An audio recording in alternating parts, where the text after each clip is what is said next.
Dari semua resep bolu mekar yang sudah pernah aku coba, cuma resep ini aja yang benar-benar pas. Bolunya cantik, teksturnya yang super lembut dan juga ringan banget di mulut. Dan yang paling penting, resepnya sangat mudah diingat ya guys. Hasilnya juga cukup banyak dan aku juga akan berbagi tips agar bolunya mekar dan juga anti gagal. Yuk langsung aja kita buat. Langkah pertama, kita siapkan satu buah wadah yang cukup besar. Kemudian masukkan setengah kilogram atau 50 sendok makan tepung terigu. Untuk ukuran sendoknya tidak terlalu munjung atau terlalu peres. Setengah kilogram atau 33 sendok makan penuh gula pasir. 1 sendok makan emulsifier, aku menggunakan SP, kalian juga bisa menggunakan TBM atau Ovalet. 1 sendok teh vanili bubuk, setengah sendok teh baking powder, lalu masukkan juga 5 butir telur. Untuk telur gunakan telur dengan suhu ruang ya guys, jangan menggunakan telur yang baru dikeluarkan dari kulkas. Selanjutnya kita tuang 1 botol minuman soda, ini berukuran 390 ml ya guys. Bisa menggunakan Sprite, Fanta atau minuman soda lainnya, disesuaikan saja dengan selera. Kemudian adonan kita mixer menggunakan kecepatan rendah sampai semua bahan tercampur merata. Setelah tercampur merata, kemudian kita mixer adonan menggunakan kecepatan yang paling tinggi. Mixer selama kurang lebih 8-10 menit atau sampai adonannya ini mengembang putih, kaku dan juga berjejak. Jika kalian masih pemula, saat memulai mengocok, kalian bisa menggunakan timer di HP atau diingat waktunya ya guys. Ini sangat berguna sekali bagi yang masih suka gagal membuat kue satu ini. Sesekali adonan ini kita rapikan dengan spatula di bagian pinggir-pinggirnya kayak gini ya, agar adonannya mengembang merata.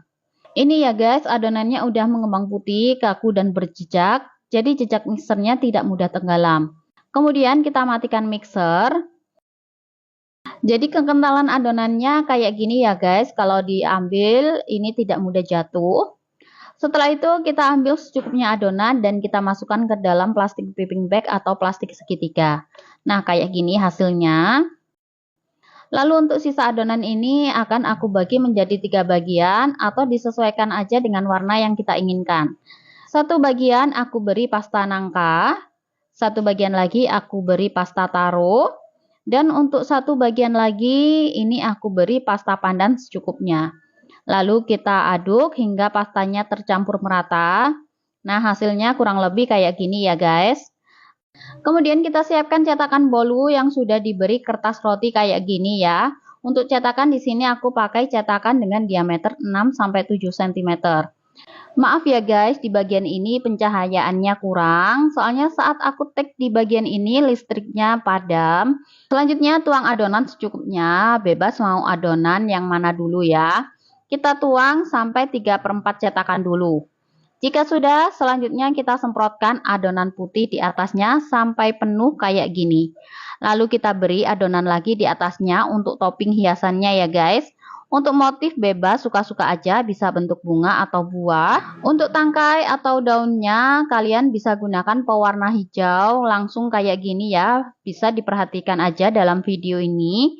Setelah semua cetakan sudah terisi adonan dan sudah siap, kemudian masukkan cetakan yang berisi adonan ke dalam kukusan yang sebelumnya sudah kita panaskan terlebih dahulu. Saat mengukus bolu mekar, air pada kukusan jangan terlalu banyak ya guys, cukup 1,5 ruas jari aja agar bisa menghasilkan uap yang banyak dan bolunya bisa mekar maksimal. Kemudian kukus adonan selama kurang lebih 10 menit atau sampai matang menggunakan api paling besar ya.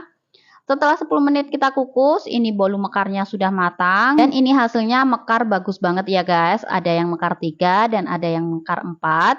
Kemudian kita keluarkan bolu dari dalam kukusan. Selanjutnya masukkan kembali sisa cetakan yang berisi adonan ke dalam kukusan. Lakukan berulang ya sampai adonannya selesai dikukus semua.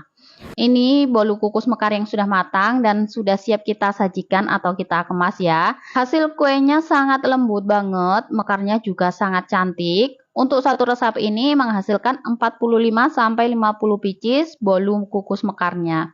Nah, mudah sekali ya cara buatnya. Semoga resep kali ini bermanfaat untuk kita semua. Jangan lupa share resep-resep dapur Naswa di seluruh media sosial yang kalian punya. Terima kasih.